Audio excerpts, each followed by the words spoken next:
nzambe penza abatela abakisa eleli nake koluka na mobali bapolisier bazokanga biso toyebi eloko te bakokanga biso réponse eza te.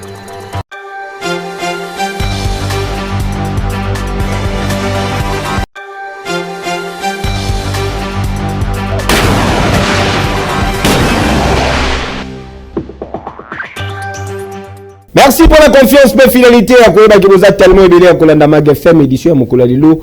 Yango ebandi bisika nyonso bozwi libaku ya Kolanda yango mbote nebi.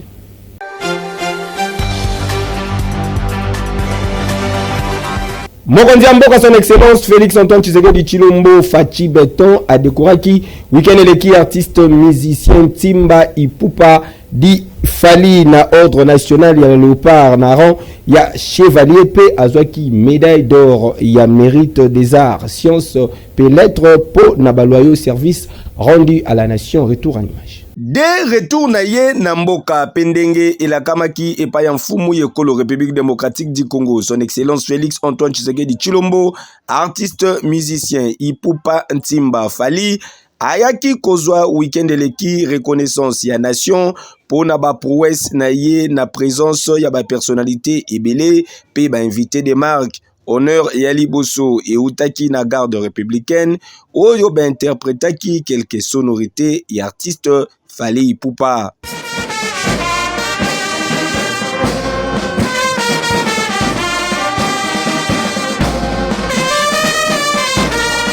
Événement proprement dit, c'est Bandaki na entrée ya chef de l'État, son excellence Félix Antoine Tshisekedi Tshilombo, selon terme et ordonnance présidentielle Oyetangamaki na chancelier des ordres nationaux, Fali Ipupa azalaki doublement honoré en intégrant ordre national Yaba Léopard, na rang ya chevalier P en recevant médaille d'or ya mérite des arts, sciences et lettres pour na ba service rendu na nation na domaine artistique. Ba exploit et artiste ezalaki salué na premier citoyen Yamboka na mot des circonstances na ye. Au nom de la République, je vous adresse mes félicitations les plus chaleureuses. Recevez cette distinction avec humilité, avec fierté et avec le sens de responsabilité qu'elle impose. Na même occasion, chef de l'État, son excellence Félix Antoine Tshisekedi Tshilombo Fachi Beton a salué qui ba figure Yaminene Oyo Batalisa Penzela. Je pense ici au défunt Grand Calais, Taboulé Hiroshiro et bien d'autres.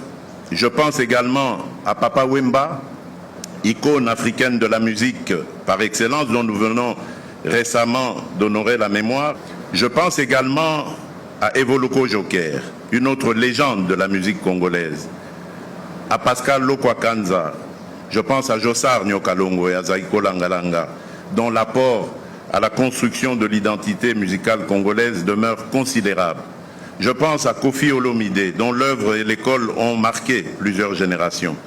Je pense à Werason, à Jibem Piana, à Ferregola, ainsi qu'à tant d'autres artistes qui, chacun avec son style, son public, son parcours et sa sensibilité, continuent de porter haut les couleurs de la République. Honneur Oyo et Ambamaki na ba musicien ebele na ba émotion na motema occasion pona Aigle a plaidé retour ya kimia na partie est ya République démocratique du Congo. Je reçois cette distinction avec humilité, je la reçois avec reconnaissance, je la reçois surtout comme une responsabilité supplémentaire, celle de continuer à servir la culture congolaise, à promouvoir l'excellence.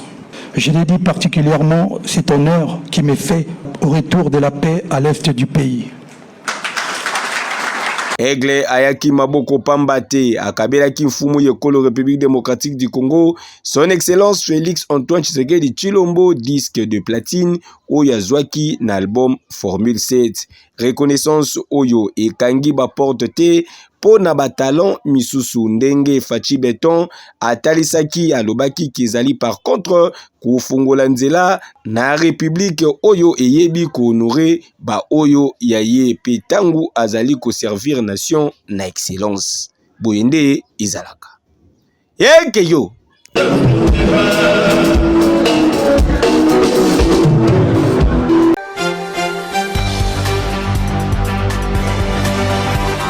Réseau des femmes parlementaires Basalaki sortie officielle Nabango week-end eleki na présence il y a première ministre chef du gouvernement son excellence Judith Soumimwa Tuluka.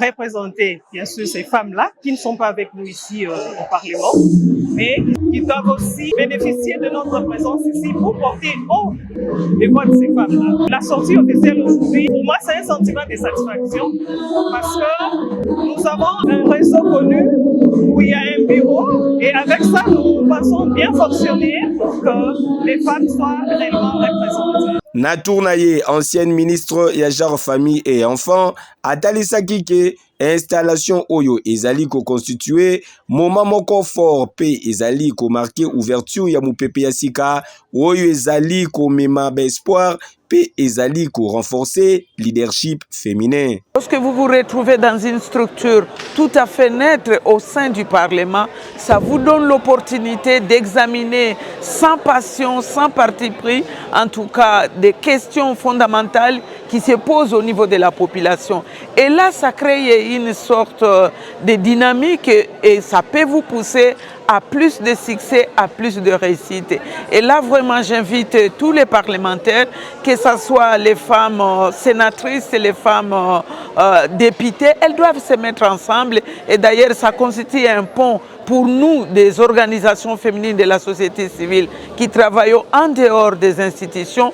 Au moins, nous savons qu'il existe un réseau par lequel nous pouvons passer pour présenter nos desiderata, mais aussi présenter la situation sur terrain. Quelques membres du bureau Oyo Bazalaki reconduit, Bazalaki Nabamo juste. Nous avions eu l'honneur d'être reconduite au bureau du réseau des femmes parlementaires parce que j'étais là au mandat de 2018 à 2023 comme rapporteur et là j'ai été reconduite. Et donc c'est un grand travail parce que nous avons la lourde charge d'être l'équilibriste parce que vous savez que là où il y a les gens, les problèmes ne manquent pas et donc la rapporteure doit être au four au moulin, contacter, avoir la liste de toutes les femmes parlementaires, avoir des contacts interpersonnels, qu'elles soient là et que nous tenions des réunions, les rapports, des activités.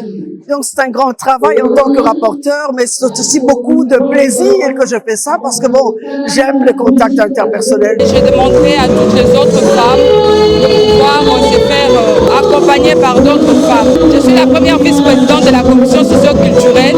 C'était un honneur de pouvoir voir les femmes occuper des postes importants dans notre société et surtout à l'Assemblée nationale, dans la place de décision.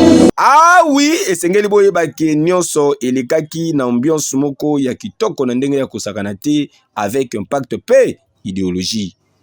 Kejo.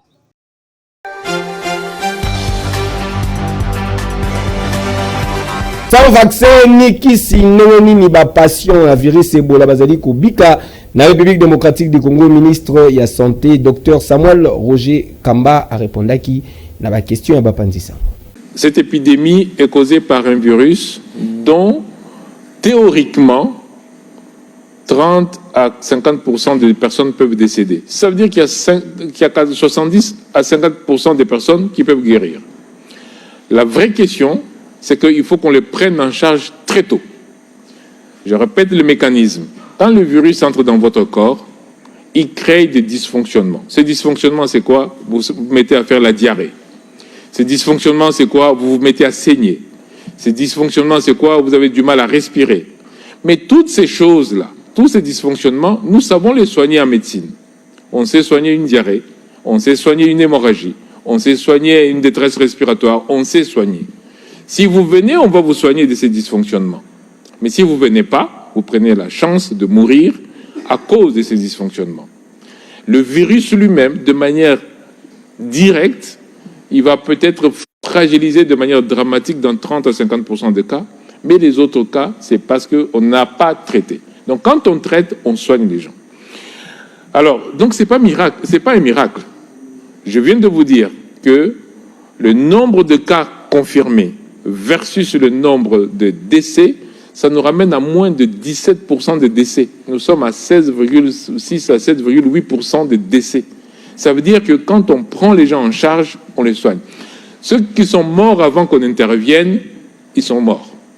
Mais dès que nous sommes intervenus, vous voyez que nous sommes autour de 17%. C'est pour ça qu'on dit aux gens, venez vite, parce qu'on peut vous sauver. Et donc, ce n'est pas un miracle. C'est juste le bon soin, le bon traitement, en sachant que si on prend tôt, on sauve les vies.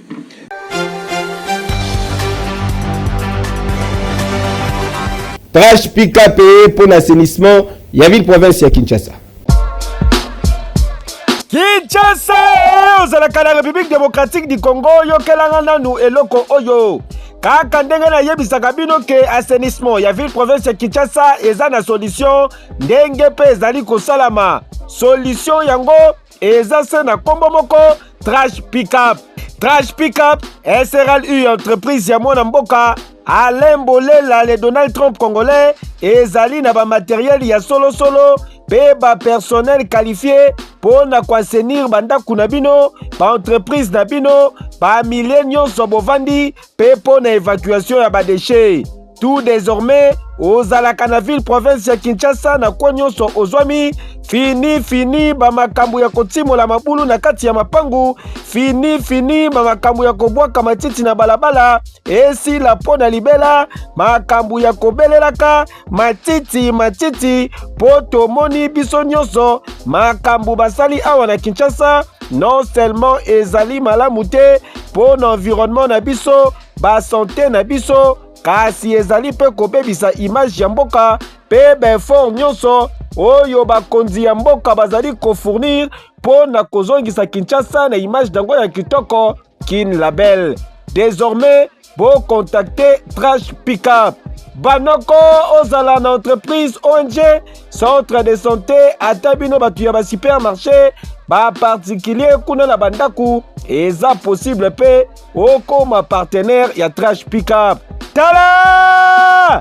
Na bakonzi ya mboka, gouverneur ya ville province ya Kinshasa, ministre provincial ya environnement, message ezali se moko, bo soutenir initiative ya mwana mboka Alain Bolela na entreprise na ye Trash Pickup po ezali ko s'inscrire toujours na logique ya programme ya Kinshasa ezobonga. Trash Pickup suka na boule, suka na idéologie. Heke yo! Oui!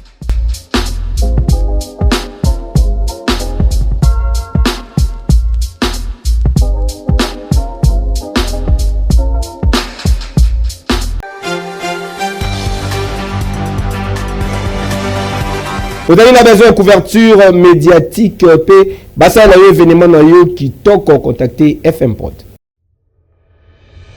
Kinshasa, République démocratique du Congo, Congo Brazzaville, Tinangola, boyo kelanga nanu eloko oyo.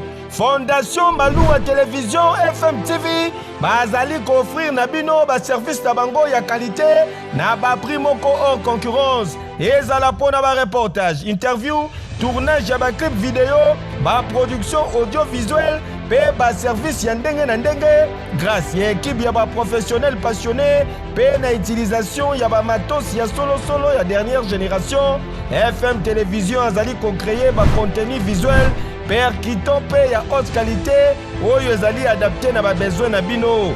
Bokanisi esili ouverture ya événement, film d'événement, conférence, ezala mariage, concert, tope d'événement songolo pakala. Esengeli boyeba ke mission ya FM télévision ezali ya ko mettre en lumière ba histoire na bino pe ko transformer ba idée na bino na ba image marquante. Pour na plus de précision, bokoki kokota en contact na FM télévision na ba numéro ezali affiché. FM télévision, nul n'a le droit d'être heureux seul sur la terre. Qui dit mieux?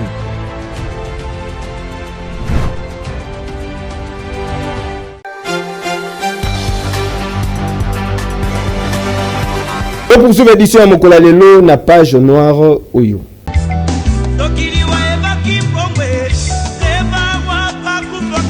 Union nationale des caméramens du Congo, INCC en sigle, ezali na mawa ya koyebisa na grande corporation ya presse pe na baye nyonso sango ya liwa ya moko kati na bango na kombo ya Ado Mujangi oyo azalaki cadre na RTNC pe membre ya comité des sages conseiller ya UNCC oyo akufaki depuis mokolo ya mercredi 3 juin eleki na ngonga ya 21h na hôpital HJ na tina ya maladi oyo ezwaki ye tangu mokuse. Sous la conduite du président Nayango Merlin Kamalandwa INCC et s'incliner liboso ya mémoire ya technicien de l'image engagé, fidèle, disponible, peu respecté, naba technicien nyonso en général. En attendant, programme officiel Yaba Obsek Matanga ezali kosalama na numéro 6 ya Avenue Centre na quartier Kauka na commune ya Kalamu. Référence maternité ya Onatra, Musikate na Wenzepe église Sainte-Marie Gorete na entrée principale ya cité Kauka avenue ya terrain ya basket. UNCC est présenté ba condoléances le plus attristé na Mwasi Naye Bana famille biologique ainsi que famille professionnelle Naye.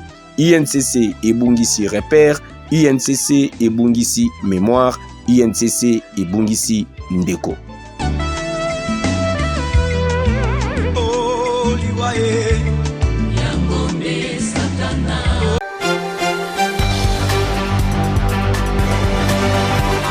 Na cadre article 15 débrouillez-vous pour vivre tokutala kinamo na mobali moko babenga kaye grâce ye atekaka poussière ya mabaya. Reportage. Caméra ya magazine d'actualité na bino ekitaki na quartier Mombele na commune ya Limete, plus précisément na marché oyo bozali komona babenga kayango wenze ya langalanga. Wenze ya langalanga oyo ezali wenze oyo batekaka spécialement mabaya esika wapi tokutanaki na mwana mobali oyo bozali komona babenga kaye grâce kasi esengeli boyebake cop na ye ezalaka ndeke akendaka kolokota bapoussière ya mabaya oyo po akende kotekela bamindele oyo basalelaka baboulangerie ya bakoni. Selon explication apesi biso atekaka sac moko na 1000 francs congolais. Azali pe père de famille azali na mwasi na mwana na ndaku na musala oyo nde azwaka soin ya libota na ye. Sikoyo imagine combien de sacs esengeli akangisa na journée moko pour ba survivre.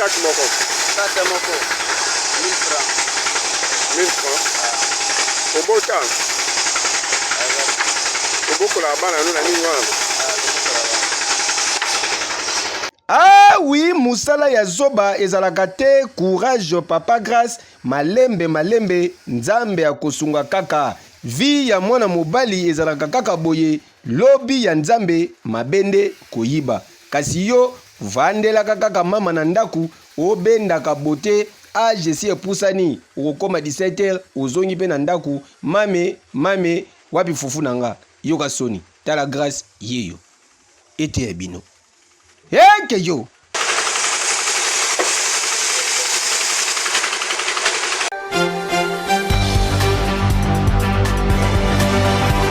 Chérie Nangazali, nouvelle opus ya Gabana Tattoo ezali disponible na ba plateforme nyonso. Un jour viendra l'eschatologie du grand soir. Ah oui, et bana Congo Kinshasa, musique bozalaki kozela, musique intelligente yango yo. Mais koki ko empêcher sentiment de bébé. Botu nanga nini? Gabana Tattoo, les chouchous ya ba amoureux ya bonne musique. Aye libino chéri nanga, zembo oyo ezali kotuta mitema ya ba amoureux nyonso ya monde entier. Ingénieur Fatou Kiko kanisa d'esclave na tango ya tipo Otrete na bongo te qu'il est. Je resterai toujours près de toi, mon amour. Je resterai toujours près de toi, Farafa. Bason ya kitoko, ba parole ya kitoko, qualité ya clip kutu koloba te, na ndenge ya deux fois te. Pamela Mapunti ma PMM.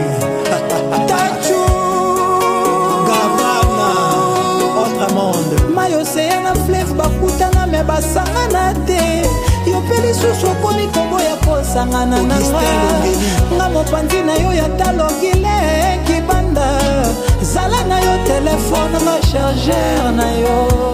Et je resterai toujours près de toi, mon amour Farafara. Je resterai toujours près de toi, qui a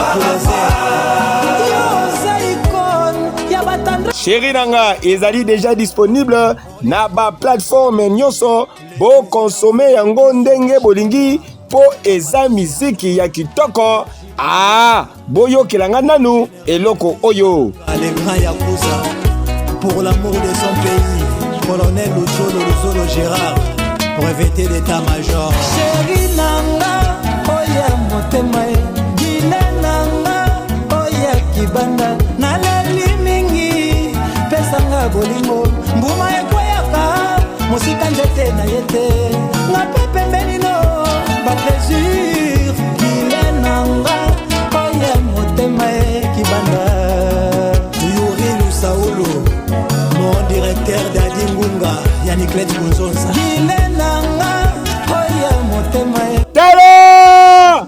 En tout cas, miziki ya boye, nani ya koboya yango, soki motema mabete, boyo kelanga lisusu, eloko oyo. Simano gile, na degré ya sukae, makarage no na bakale, epi mantelov, na composition ya bilengi, osa spécialiste, yo rejoindre rang ya barange ya plaisir, bolingo compliqué makambo, pichukala liboka pili. Tachu! Gabana Tachu, Beta Bango Tina Suka, avec Chéri Nanga, production Oyo ezali signé le PDG Guilain Kibanga et GKS Production. Dubaï, le jour J,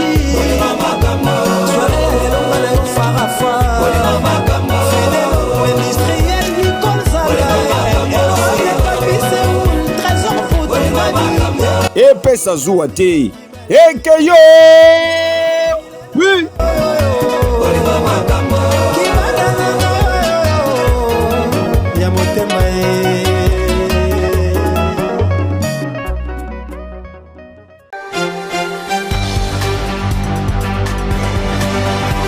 Mag FM ya Mokola Lelo komi na suka, merci pour la confiance et fidélité. Ma page rose, l'édition ya Mokola Lelo botika to souhaiter joyeux anniversaire na madame Evelyne Mukendi ezali de la part ya l'ingénieur John Kamle mwasi kitoko ezali ko célébrer mbotama na ye Mokola Lelo kolia pe komela ezali rendez-vous, profitez bien na mokolo na yo, que du bonheur madame Evelyne Mukendi. To poursuivre Papage Rose, l'édition Mokola Lelo pour nous souhaiter des sous joyeux anniversaire na Lorette Bambou mwasi kitoko mwasi bonzenga pas aller ko célébrer mbotama na ye Mokola Lelo bangulu ezali kolia mantaba kobosa na te champagne pe ezali komelama lokola mwana musala avec un pacte pe idéologie. Profitez bien na mokolo na yo, que du bonheur. Bon, c'est pas qui l'édition à Mokola Lelo bopé ça. Merci na Christian Kabouya Ozalaki na réalisation, prise de vue Zalaki assuré na Torres Atibou, régie finale Zalaki de main de maître et ingénieur Gelor Mouya alias Koko Mouya. Bama Tabakita Baba Lukana Mabele fils mani boyka machine na préférable. Zambe penza abakira abakisailebi nake koluka na mobali ba policier bazokanga biso toyebi eloko te bakanga biso réponse eza te.